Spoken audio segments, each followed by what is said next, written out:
Dans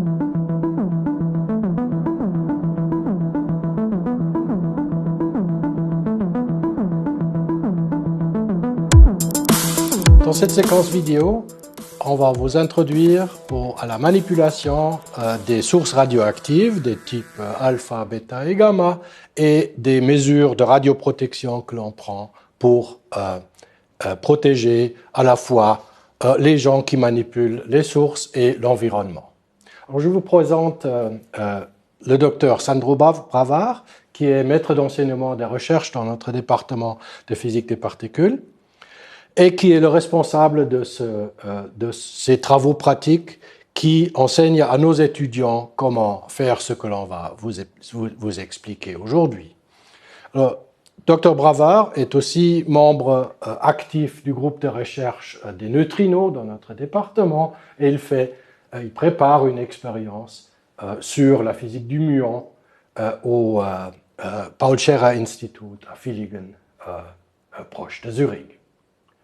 Alors, Sandro, est-ce que tu peux nous expliquer en quoi consistent les règles du jeu quand on manipule les sources radioactives? Oui. Primo, dans ce laboratoire, on utilise plusieurs sources radioactives, qu'en général, ils sont stockées dans un coffre. Ça, c'est pour bloquer toutes les radiations issues des sources et aussi pour restreindre l'accès aux sources parce qu'on ne peut pas permettre à tout le monde de se servir des sources radioactives s'ils n'ont pas une préparation adéquate. Donc, ce qu'on verra, je sortirai certaines sources radioactives, une source bêta et une source gamma, et on verra comment ils sont protégés, comment ils sont stockés, et aussi on essaiera de mesurer la radiation issue de ces sources avec le blindage et sans blindage. Très bien. Alors, allons-y.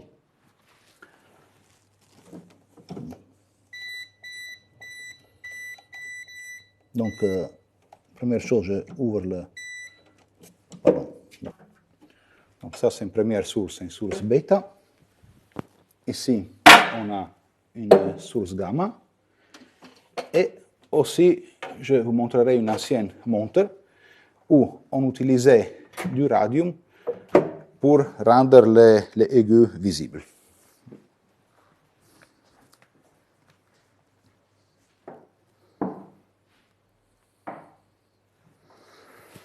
Alors voilà trois sources. Vous voyez là une source bêta- du strontium 90. Là, vous voyez une source gamma du césium 137 et un vieux réveil qui intègre une source très très faible en radium. Alors, Sandro, est-ce que tu peux nous expliquer pourquoi les sources ont été ensevelies comme ceci et comment on protège les étudiants d'une irradiation excessive? D'accord. Donc, je commence par la première source. Donc, c'est une source bêta qui émet des électrons. Alors, toutes les sources qu'on utilise ici sont des sources scellées, c'est-à-dire qu'il y a une petite couche de protection sur la source pour éviter tout contact et donc contamination engendrée par la source. Mais la couche de protection n'est pas suffisante pour bloquer toutes les radiations. Donc, selon le type de radiation, on utilise des matériaux différents, aussi d'épaisseurs différentes pour bloquer les radiations issues de la source. Dans ce cas-là, on a une source bêta, donc on émet des électrons. Pour arrêter les électrons, on a besoin d'environ 2 cm de plastique et donc la source elle est contenue dans cet objet en plastique. Donc ici, si vous regardez, vous pouvez voir la partie argentée. Ça, c'est en réalité la partie de la source, donc la partie radioactive qui émet d'électrons. Donc, pour vous montrer que la source est bien blindée, on peut utiliser un compteur Geiger pour mesurer la radiation issue de la source. Donc, j'allume le compteur. Et comme on voit, il n'y a pas beaucoup de comptage en dessous de la source. Par contre, si je lève la protection, donc il s'agit, comme je dis, de 2 cm de plastique, on place le compteur sur la source et on voit qu'il compte beaucoup, disons plusieurs milliers de coups par seconde.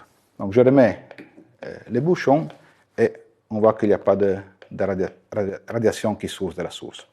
Donc une deuxième source que je vais vous montrer, c'est une source gamma. Donc, les gamma sont des photons d'une certaine énergie, plutôt élevée par rapport aux photons lumineux. Et les sources gamma, pour se protéger des photons, on a besoin d'un blindage en plomb. Parce que pour arrêter les photons, il faut un matériel plutôt lourd, avec un Z plutôt élevé comme le plomb. Donc la source, ça c'est le conteneur en plomb. On a un deuxième conteneur en plomb où la source elle est cachée. Et pour sortir la source, j'utilise une pince, je ne touche pas la source avec les doigts, elle est contenue en ces petits morceaux de plomb qui contiennent la source dans la pointe. Donc si je place un compteur Geiger juste devant la source, on voit que le taux de comptage est plutôt élevé. Par contre, si je remets la source dans les conteneurs, on n'a presque pas de radiation issue du conteneur. Donc, pour se protéger des sources de type gamma, il faut pas seulement choisir un bon matériel, mais l'épaisseur du blindage en fonction de l'intensité des sources. Donc, plus la source est intense, plus de plomb j'ai besoin pour arrêter tous les photons qui sortent de la source. En effet, on avait fait un petit calcul de l'absorption des photons dans le minimum de leur section efficace dans une séquence précédente.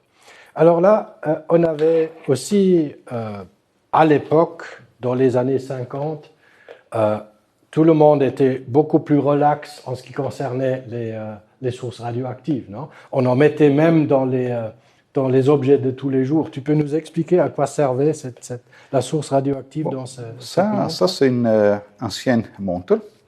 Et pour rendre visibles les aiguilles pendant la nuit, on utilisait du radium pour rendre la montre phosphorescente.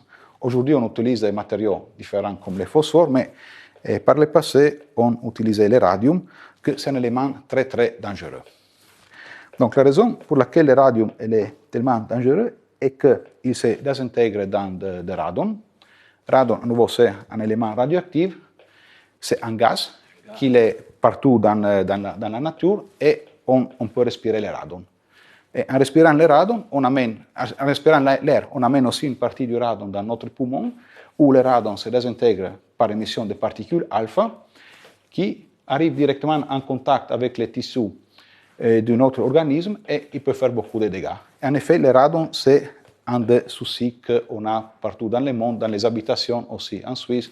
Il y a des régions en Suisse, surtout les Alpes et les Jura, ou les rochers, qui produisent beaucoup de radon, tandis que dans les grandes villes, il n'y a pas tellement de radon comme Genève ou Zurich, etc.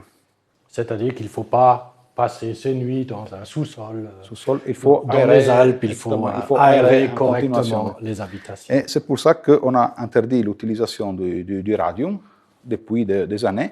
Et pour vous montrer qu'ici, bien qu'il s'agit d'une quantité minimale de radium qu'on a déposé sur la montre, avec le même compteur Geiger que j'utilisais avant, on peut entendre un certain nombre de coups qui nous indiquent qu'il y a pas mal de désintégration du radium dans cette montre. Et donc, ce n'est pas une bonne idée de dormir avec une montre à côté du lit. Et c'est pour cela que l'on a depuis longtemps abandonné cette manière de faire. Merci beaucoup.